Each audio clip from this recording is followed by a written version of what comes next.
today. You're not sending enough emails. That's what we used to say to people because most people weren't following up enough, weren't sending out enough emails to enough people, and therefore weren't filling the top of their funnel. Now what's happened is that with the advent of all these new technologies, all these new tools that let you create these massive sequences of emails, we're getting way too many emails. How many of you guys get like, now you get like 4, 5, 6, sometimes even 7 follow-ups from someone? How annoying is that? That's terrible. And the worst part of it is that these emails are horrible. It's like really badly written. And just because you send 7 of badly written emails does not mean you're going to get my attention. You're just going to piss me off. So I am going to deviate from conventional wisdom here, and I'm going to tell you that you shouldn't send more emails. You should send fewer emails. Instead, focus on quality. Really focus on quality. I'm going to teach you a few things to get your quality right, but pay attention to what you're sending. And you're going to get way better response rate, way better open rates. How many of you guys have replied to a cold email that was the first email, maybe the second follow-up? How many of you have replied to those? Why? Because they were better. They applied to you, they made more sense, they were more grasping, more grabbing of your attention and worthy of your time. So I don't care if the statistic says that the 4th email gets 40% of all the open rates. Fuck that shit. I'm not going to send 4, 5, 6, 7 emails. I'm just not. All right? Now we're talking outbound, when we are reaching out cold to people. If you're talking inbound, that's different. Somebody signs up for your product or service. If that, you have a newsletter or anything, fair game. Send them as many emails as you like. Fair game. They ask for it. But if you're reaching out cold, just don't do it. So, don't send too many trashy emails. Well, look, in the business arena, there's all sorts of emails. You've got the personal ones that you send, kind of write one off where you put specific information about the person. You've done your research. You know them. If you know somebody who knows them, you mention that. That's always going to be your most powerful type of email. That's always going to get the most response. The more thought you put into it, the more response you're going to get. You get out of things what you put into them, right? That's true in life. It's also true in emails. So that's the obvious one.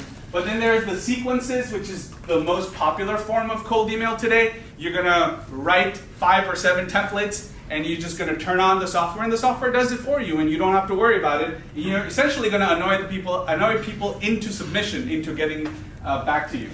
And then there's event-driven drips and autoresponders and newsletters, and we really don't need to get into this. So let's just get into the next part, which is what are the components of a really good email.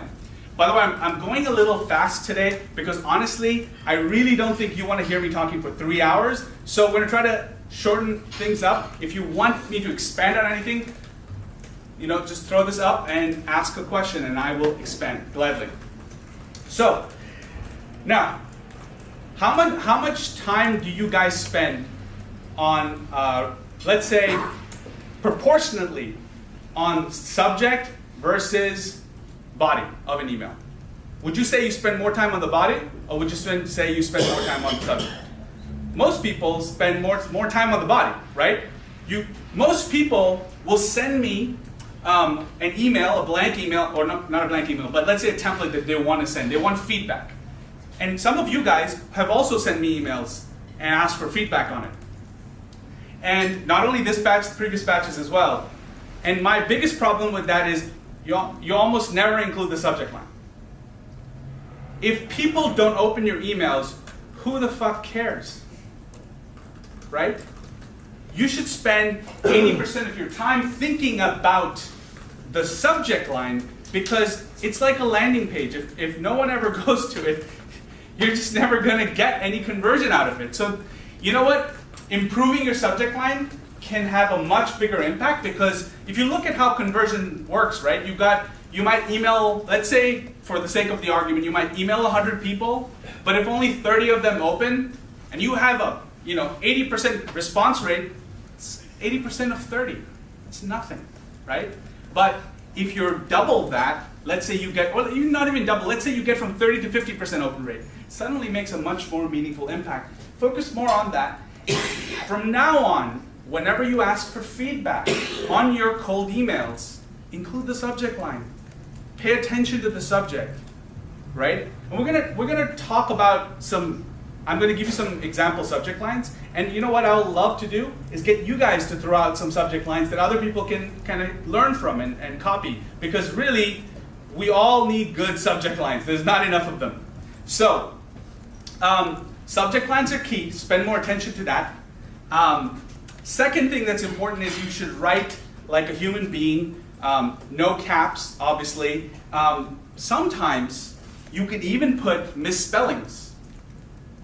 And that makes your email seem more human and is more likely to get noticed. In fact, some people are just way better at spotting spelling errors. And that'll catch their attention. And that's better than just writing a typical email. So humor works, lowercase. You want to try to raise curiosity in your subject line. So a lot of times people write these very marketing speak subject lines. You know, increase your sales by 30% with our new product, like all in the subject line. What's going to happen to that email? Archive, right? Right? It's just the same thing. Everybody does it. So you're not going to get people's attention. You're only going to get their attention if you can seem more real, more human, like you actually wrote the email. So I'm going to share a couple of examples of subject lines we can get into. But before that, sending these emails at odd timings. That's another way to get noticed. So let me ask you this. How many of you guys have heard that the best times to send emails are Tuesdays and Wednesday mornings, or Tuesdays and Thursday mornings, some variation of that? You heard it, everyone's heard it. Okay, now if every fucking person sends an email at that time, what's gonna happen to your email? It's gonna get buried, right? So like, what's the point of that? What about you guys? When do you check your email? Sunday evening. Sunday evening? You check your email on Sunday evening? Okay, that's not the only time you check your email? You check your email all the time. How many of you guys work super late and will check your email at like 4 a.m.? Or some variation of that, right? That's when my responses come. You guys probably catch up on your emails on week. Yeah, exactly, there we go. The grumpy Jesse responses. So that's the point, right? Especially if you're selling to executives, these guys are checking your email all the time, but they're also always trying to play catch up. They always have an inbox filling up, so weekends, Friday afternoons is a good time for them to catch up on email. Why don't you try sending an email at that time? Friday afternoon when no one else is sending emails. Holiday, right before a holiday weekend. Everybody else is thinking, oh, it's right before a holiday weekend, we're not going to send an email. Cool, you're going to be the one of 3 emails they're going to get, and they're probably going to reply, right? Buck the trend. Don't try what everybody else is doing. Don't follow the conventional wisdom here. Do it differently. You're going to get a better response rate. And you know what? It's worth an experiment in the least, right? Give it a go. Try a batch of 100 emails on a Friday afternoon versus 100 emails on a Tuesday morning and see which batch gets you better response rate. You'll know for sure what's happening. So a lot of that conventional wisdom is really from a time when people weren't getting enough email. So no one's adapted to the world that we live in today, which is we're getting way too many emails. So I think I covered, oh yes. Another thing about emails, specifically subject lines, is that people don't deliver what they promise in the subject line, right? They might say, increase your sales by 20% with this one weird trick. And you open the email and it's like, you know, you should do more banner marketing. Like, it's not what you said in your subject line, right? You're not giving me what you promised, right?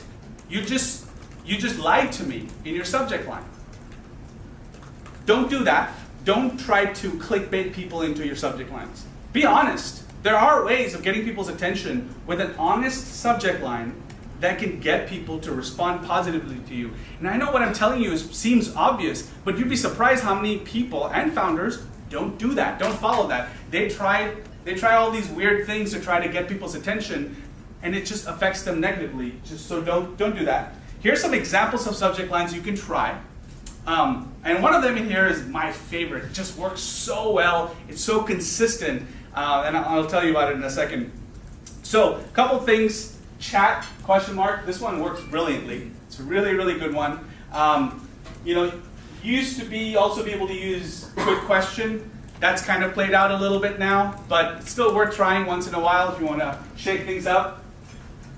Actually naming other people that made an introduction or suggested that you reach out to people, you should always name them in the subject line, because again, if they don't open your email, putting all sorts of personalized information in the email will get you nowhere if they don't even open the email to begin with. So get noticed, right? You can put in their name. Again, lowercase is better. See why most of my emails, except the names, are lowercase, right? It's because that's how you get noticed. So there was a great example. I was just talking a moment ago about deliver what you promise. This is a great example of somebody who wrote a brilliant subject line, but it didn't deliver what it promised. So the salesperson that was trying to sell us HubSpot, actually. I don't mind naming them. HubSpot was trying to sell us, and they were sending us emails. We tried it out. We were considering it, but we were not unresponsive to them for a while. And then on the last email, on what they call a breakup email, the subject line said, disappointed, ... And when my CEO saw that email, immediate gut reaction was, oh shit, what happened? Maybe I disappointed a customer. And he immediately clicked on it, only to realize it was another sales email, right? It doesn't go over well, right? It just doesn't. You can't clickbait people into doing it, because you know what he did next? Archive. Done. That's it. That's all that's going to happen. So here's a couple of good examples of subject lines. This is my favorite. No, I'm not saying use Close.io as a subject line. What I'm saying is use your company name, just your company name. What that does is, A, it's honest, right? You are talking about the company. Second, it incites curiosity, right? I mean, don't put like the Inc., right? So like Safe Skies, right? You're not going to put Safe Skies Inc. Just say Safe Skies, lowercase. And what that's going to happen is the people who read that email are going to think, oh, what's this about? And they're going to click, and it's about Safe Skies. It's about Hexa, right? It's about what you're selling, and it's honest, but it's also incites curiosity. Sometimes people do, like if I were sending an email to Hexa, for example, selling them, I would say, Close.io plus Hexa. If you got that, you get that, but when you get that, you know it's a sales email immediately. It's this company trying to sell me. But if it just said, if I just email Hexa and said, Close.io, they might go, what's this about? Who's this? What are they saying? And they're going to open it. Try that for your business. Now, it doesn't work for everybody, but it works for most people. And I don't know if you remember this, but before Close.io was Close.io, we used to do sales as a service we did sales as a service for over 200 venture-backed companies as a company called Elastic Sales. That's what we were. We were sales as a service. So we got to try this for all sorts of different companies. And whenever we couldn't come up with a creative subject line, we just went with the name of that company. Consistently, 35 to 40% open rate. Consistently. You can't get a good open rate? Put the name of your company. Done. That's it. Also, what works is putting the reply. Yeah, that's clickbaiting. Again, maybe you want to do the reply to on a follow-up. That'll get you good open rates. If you're sending an email, let's say Close.io, and then they didn't reply, I would go RE Close.io. That's probably going to get them to open it more likely. But those are some examples. There's a couple other things like, hey, I've sent you a couple of emails already, but question, and then it just open into it. Things to avoid are question marks. Too many question marks. This is still okay, but like, capitalized question marks. These things get you picked up by spam filters. These are just basic knowledge. Anybody here want to share some examples of subject lines that work for you and you would like to share with others? Yeah, so Kevin actually helped us create ours. It was better. We're not using any of those, but it's around our product. Our subject line is just prototype rapid deploy parachute. And I think it's because of our market, our audience. They're technical and they're immediately interested. And our open rate is 100%. So it's been really, really good. So great. Yeah, well, so we talked about this, and that's exactly what I told them was, it's honest, it's personal, or it can be personal, right? And it definitely incites curiosity. So you want to try doing that. So anyone have any other ideas or questions? Maybe we can brainstorm a couple of examples. I usually say their first name and then looking to connect. Yes, that is okay. It's too played out. So if I got that, my spam filters go up in my mind, and then I click on it, and then I read the first line, and I go archive. You need to get me in that first line then, otherwise you're done, you're out, right?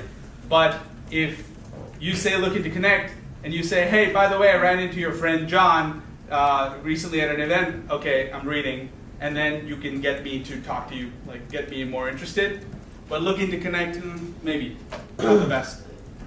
We do fit and just a question mark, and then that's pretty much it. The open rate's pretty good. Fit.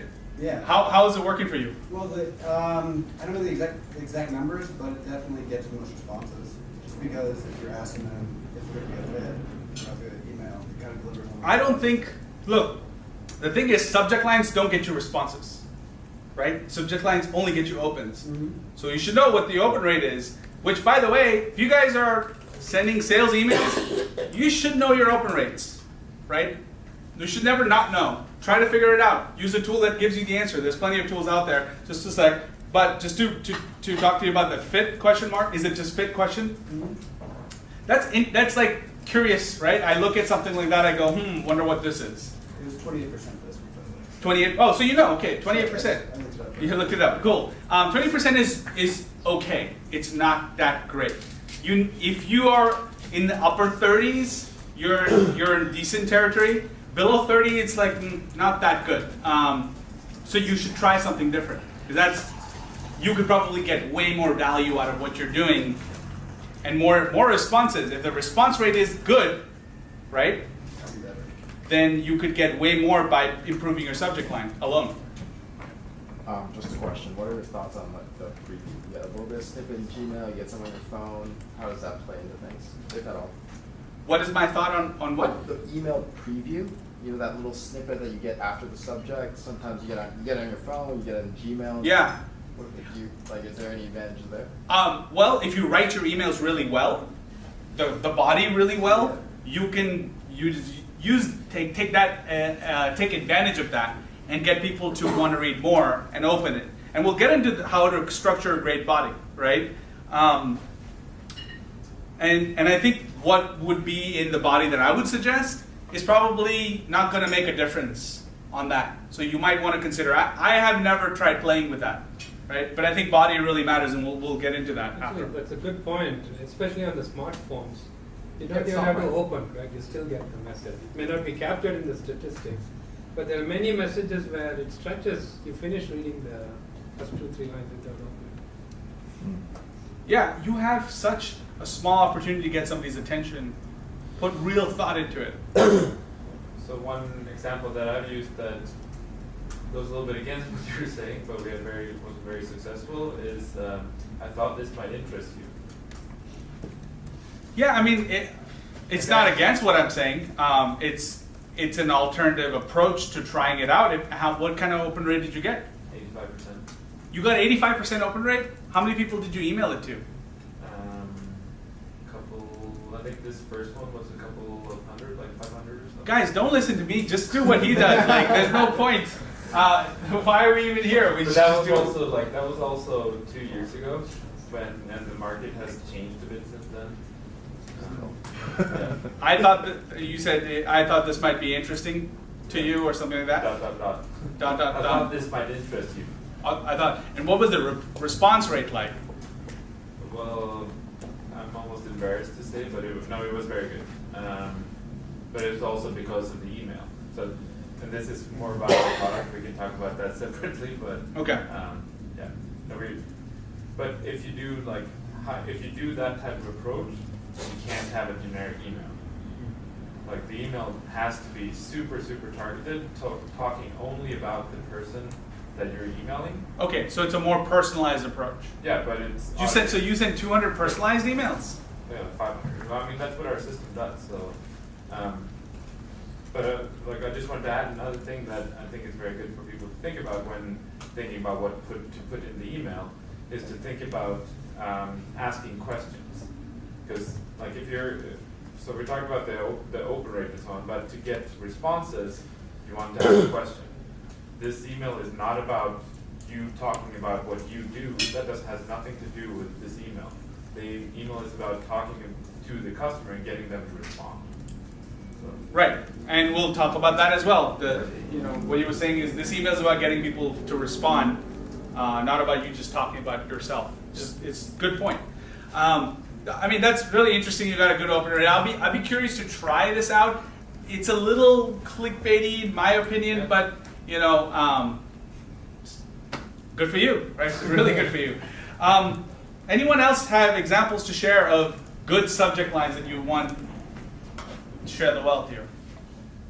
Not a good one, but I have a question.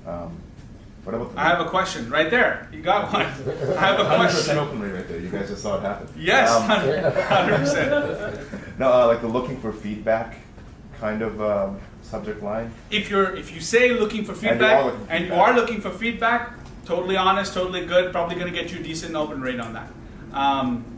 Everybody wants to help, right? Help is another word that if you put into a subject line, you're trying to get a help from an advisor or an investor or whatever, you're gonna get a good response rate. People love helping, which, by the way, when we talk about, later on we're gonna talk about cold calling and how to talk to gatekeepers. That's a really good technique, so we'll cover that in a bit. Anyone else? Is there a way to apply that to LinkedIn? Because right now we're exclusively reaching out for LinkedIn. We haven't really written an email. Is there a way to sort of hook in the same way that, because right now we're just only on reputation, right? So LinkedIn would be, there's not really a subject line on Right. LinkedIn, it's just the body. Yeah. So you're gonna need to have an amazing body, that sounds wrong. You're gonna need to have an amazing message. So I think maybe I did that the on headline- purpose. No. Yeah. Maybe the headline of your profile could be more interesting, right? Like Slayer of be, the yeah. Loch Ness Monster. I'm not going to pretend to know how to do LinkedIn really well, because this is something that I haven't really done a lot of selling on LinkedIn. So, sorry, I might be the wrong person to ask. So doesn't the InMail, Connect doesn't have a subject line, but the InMail does. Yeah, we are only sending connects. Are you guys putting something in the connect message? Oh yeah, we're putting. That's what they're talking about, the Yeah. connect message. It's LinkedIn haiku. So few letters, but Most people will connect with me because I'm a Google VP and they want to get to a Google VP, so there's a quid pro quo. But different messages. Can I connect with you later? Maybe. Okay. We'll see. I'm going to turn that into a yes. Or you want to sell to us. And that's why most people will connect. I get like almost 100% connection accept. Because everybody's got to themselves, right? Right. But I want my people to be able to do it without using my account. Because they all use my account now, which is super weird because I also, do other stuff on LinkedIn. Yeah. It sounds super like I'm a drug dealer, but I'm not. So, He's a businessman. right, He's a business. You had a recommendation.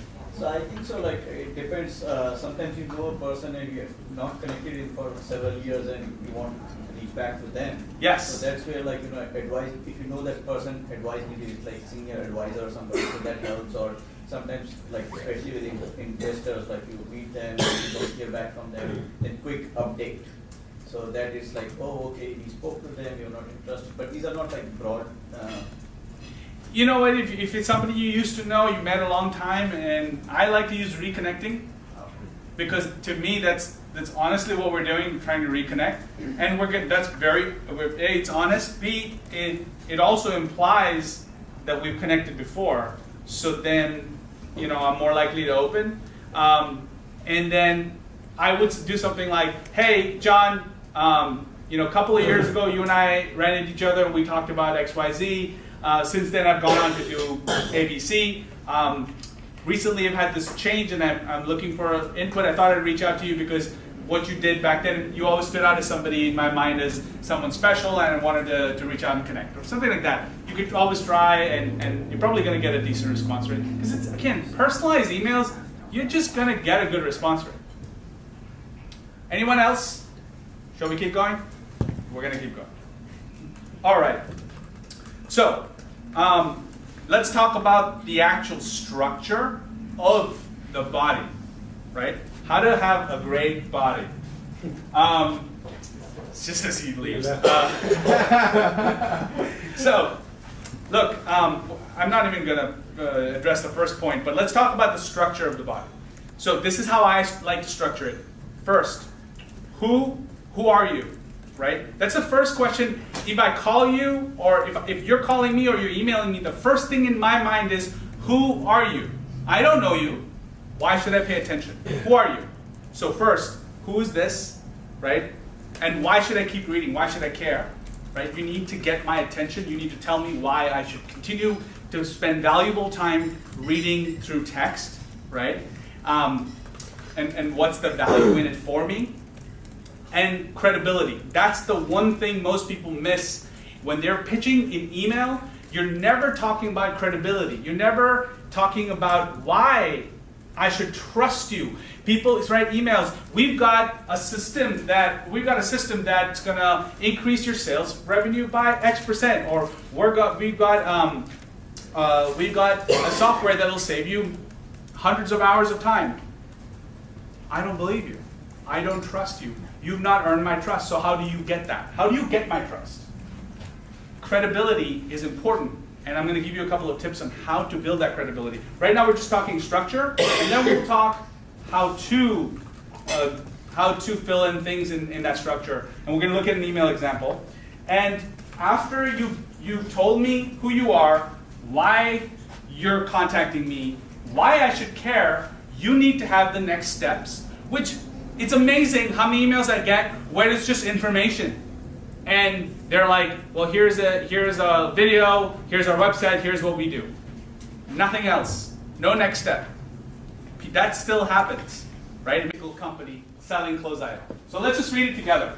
So the subject is too much data entry, all lower caps. That's another example of a subject line that I thought would get a decent open rate. Because if I read too much data entry, I might feel like somebody's complaining to me, which when people complain to other people, we like to know. We like to know more. That's just the little gossipy side of us. So we want to know more. So hey, Joe, my name is Kevin, which is that first point. Who are you? My name is Kevin, and I'm reaching out to see if Blue Company sales team is struggling with too much data entry. So who are you, and why should I keep reading? So why I should keep reading? Because I'm wondering if the sales team is struggling with too much data entry. Okay, yeah, maybe we are. So what? What are you offering? Close.io is a CRM that automatically logs your calls and emails so your reps can spend more time selling. Yeah, bullshit. Everybody says that. So why should I care? This is where trust comes in. We recently helped Sitwell Enterprises, one of my known competitors, the sales team increase sales productivity by 28%, and hopefully we can do the same for you. So now what I'm saying is, here's who I am, here's what I do, and here's why you should care. 3 very clear steps. A short email, and then the action item. Does that in general sound interesting to you? Right? Is this interesting? This is a test close. We're test closing here to see, is that something of interest? And the answer is either yes or no. If yes, let's chat this Thursday or Friday. Right? Now, this is a very basic example, but it hits on all the points. On all the points of what makes a good email. It's not magic, guys. It's really that simple. If you give this basic setup, you don't need to do much else. If your product is good, your idea is good, and it's a real problem, and you've built credibility, name drop you can name drop, we're voted the #1 startup. You can make something up. We're voted the #1 startup in the accelerator that we're part of, or Alchemist Accelerator, in the 2017 batch, or we were recently featured in TechCrunch, and you have a link to that, or whatever it might be. Put that in there, gain credibility, so that they can go to the next action item, and the action item is, you're open to hopping on a quick call this Thursday or Friday afternoon. So, let's talk about action items for a second. Here's a mistake people make. I'll get an email sometimes that has a link to a video, information about the company, attached white paper, and they want me to get on a call with them. You need to have one action item, not 5. One. You either pitch me and tell me you want to get on a call, and that's fine, or you want me to watch a video, fine. Send me the video. I'll watch that. But you can't have 5 action items. You're just going to lose them. Be careful. Look at your emails. Are you putting in too many things in there? Take things out. You're not trying to tell them everything that you have. You're just merely trying to gain interest. You're gaining curiosity. You're just trying to get them hooked enough to have the next conversation. Sales is just like, sales is something where you win by accretion, right? Little by little, you get closer and closer to the target, and then you nail the target. That's it. You don't want to throw all your tools in the mix right away. So I'm a little confused by what you're saying, because let's say I send you a link to a video, okay? Don't I want to at least say, if you are interested, get in touch with me? Sure, that's fine, right? That's 2 action items. No, it isn't. It isn't. Okay. It isn't, because it's following along the video. What you want out of it is for them to watch the video. Mm-hmm. And if the video is good, then they'll want to get in touch with you, right? But if I go, here's the video, here's our website, here's an article from TechCrunch, here's a white paper, if I tell you everything, you're going to lose me, right? So narrow that scope down. Any questions on this? So, one quick comment. Totally I agree with you, and I also find, especially in the Valley, our customers are smart. They would have Googled things, they would have done other things. What assumptions do you make? Because if you do certain things, I'm very sure the first thing to do is Google's name, Sure. or Google company name. So you don't want to be feeding them what they naturally also do. Yeah, you don't want to feed them too much information. You want to keep it simple. You just want to get that nugget of attention, that just a little bit of a hook to get them to the next section. So, name in Silicon Valley. He did that, and eventually Ron replied, said, "I'm so glad that you followed up. We've been following your progress. This has been great. Would love to chat with you," and then they invested. Right? Follow-up is key. That's the one differentiator that you can have against every competitor, is if you don't give up on your follow-up. But you got to do it right. A lot of times I get follow-up emails, "You didn't reply to my 3rd email, I'm so mad." Who's going to reply to that? Right? If you make me feel bad for not replying to you, for ignoring you, I'm not going to reply. So the key to good follow-up is act like your 50th follow-up is the same as your first. Hey, just wanted to quickly follow up. If you have time to chat this week, this is some progress we made this, in these last couple of weeks. I'd love to talk to you. You have some time this Thursday at 2 p.m. That's all it takes. Most people are busy. Don't you guys see emails from people that you want to reply to, but you're just busy? Don't you? And then you're like, "I'll reply later," and then later becomes never. And if they never follow up, you never reply. But you intended to. You were interested. You just weren't interested enough. Follow-up is the way you can become somebody's priority, right? You need to become their priority. You need to be the person who gets them to think this is important. You need to become top of mind. So, I know there's some questions, but let me just finish this thought here. You need to become their priority. So you need to stay persistent, but be friendly and nice. Never make somebody feel bad that they're not replying to you. Just pretend that they're busy, even after the 30th, 40th follow-up. Now, of course, you're selling a product that's $25 a month, and you talk to a customer and they're not replying. You don't need to follow up 50 times. You don't. In the cases I gave you, the examples I gave you, those accounts were worth a lot of money. So you have to decide at what point it's not worth it for you. But with investors, don't stop, right? Don't stop. Keep it short. Don't write an essay. Provide value, just like, oh, here's an update on what we've been doing. Here's 3 features we just launched. Here's new customers that we got, you know? And never make them feel guilty. I just mentioned all these a moment ago. So that's the key to great follow-up, but trust me, it's the one way you can win. So, questions? For Dr. Kronos, 82 follow-ups, did you provide value in the follow-ups?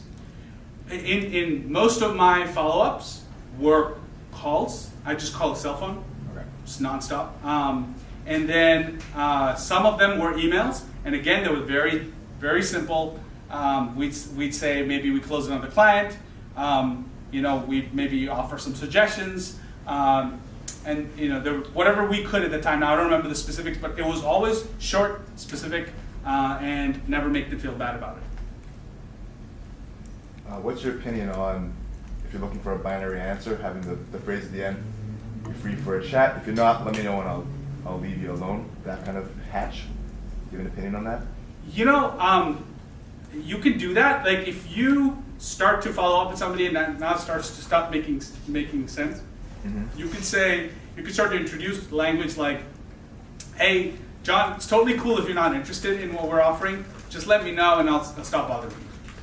You can also have your last follow-up be a breakup email and say, hey, I've been following up for a while, but it looks like it might not be a priority. Again, don't make it feel bad. It looks like this might not be a priority for you guys right now, so I'm going to take you off my list so we can, stop bothering you. But if at any time you feel it becomes a priority again, I can't wait for you to reach out. Have a great one. Question. So one thing is, here they tell us that it's better to have no than kind of lingering info, especially with investors. But this is counterintuitive to what you're saying. So I'll give you another example. Before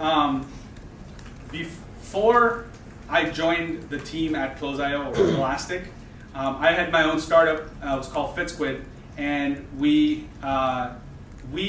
basically made this product that plugged into machines at a gym. So we were trying to get funding for it. We had no money, and I was trying to get money from an accelerator and get into their next batch with 500 startups. You guys have all heard of them.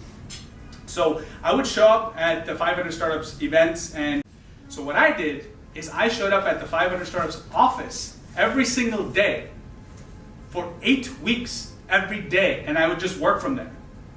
And I would go bug the guy every single day. It's like, hey, just wanted to quickly follow up. Any word on commitment for us in the next batch? And they'd go, no, not yet. I have to talk to this person or that person or whatever. I was like, hey, no worries. I'll be here.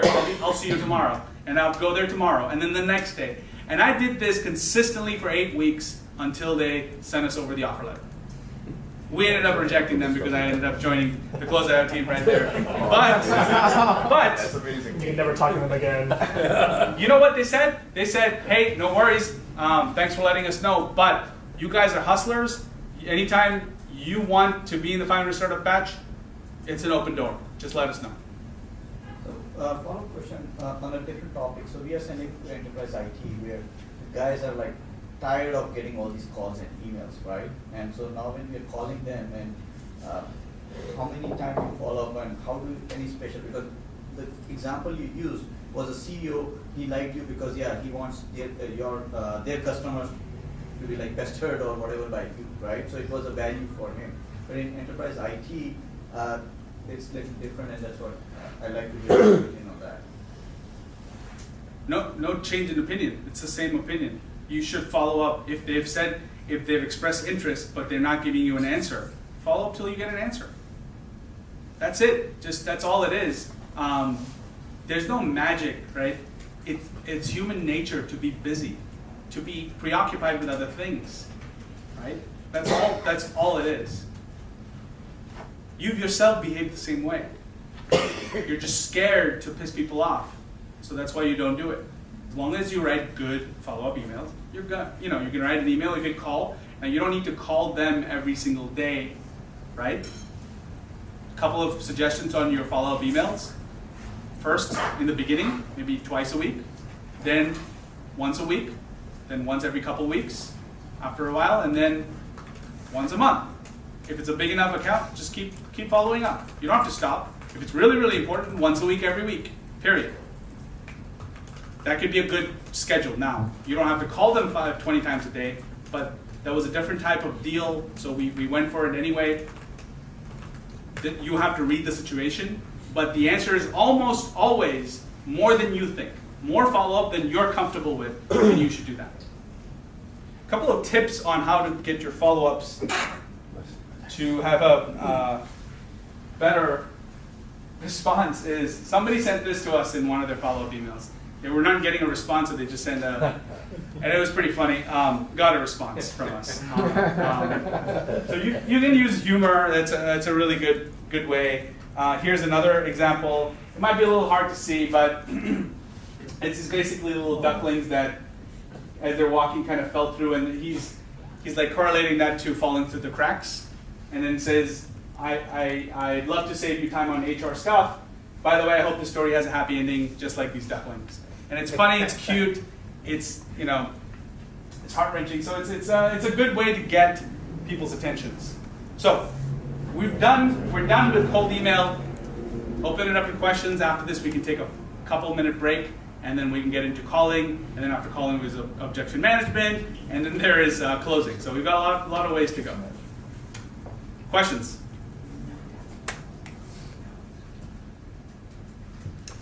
I just heard one trick to make an email more personal. It's in the very end, except for my iPhone, so it doesn't feel like it's automatic. Doesn't work anymore. Really? Yeah. I used to take it out because I thought it sounded unprofessional, but almost all of mine I send from my phone, so they actually get pretty good responses. Yeah, I've got somebody who does dictated by Siri or dictated on Siri. Something like that. These are little tricks. Sure, try it. If it works for you, cool. Anything else? Was this section helpful on email? Does people get value out of this? I know, I'm sure you guys know a lot of this stuff already. Okay, good. There's also the suspicion that a lot of these are robotic. Like, Yeah. Because people almost think it's a software sending it, there's no real person behind. That's right. That's your job to make that trick. Yeah, that's why humor helps. Humor, really making it personal. I've opened those. Some people have gone. Good subject lines at the end of the day do it. Honestly, it's just